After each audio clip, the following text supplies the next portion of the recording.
Running a corporation.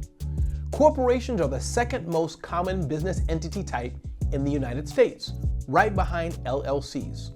LLCs are more popular than corporations because of how simple an LLC is to manage and operate, whereas corporations are a bit more complicated.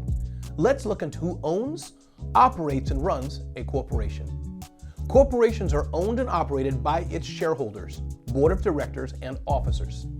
A corporation is required to have at least one person in each of these positions. For example, pretty much every state requires a corporation to have at least one shareholder, one member of the board of directors, and officers, usually a president and secretary. The shareholders are the owners of a corporation. Shareholders' interest in a corporation is called stock, which is also referred to as shares, hence the name shareholder.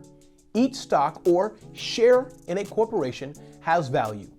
For example, if a shareholder owns 10 shares of X Corp and each share is worth $10, then the value of that shareholder's interest in X Corp is $100. Shareholders do not run a corporation. However, a shareholder could also be a member of the board of directors or an officer. We'll talk about more on that in just a bit. The board of directors sets corporate policy. The board of directors are selected by the shareholders for a fixed term. This includes setting the company's bylaws, which are rules that the workers of the corporation should follow. The board of directors is also responsible for making major business decisions, like any mergers or acquisitions, for example.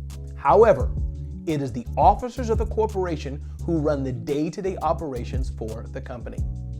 The officers are tasked with implementing the corporate policy of the board of directors, and the officers are selected by the board of directors. The most common officer positions are president, vice president, treasurer, and secretary. Corporations can be relatively difficult to manage, at least compared to LLCs. Luckily, some states allow for one person to be the only shareholder, the only director, and also hold multiple officer positions.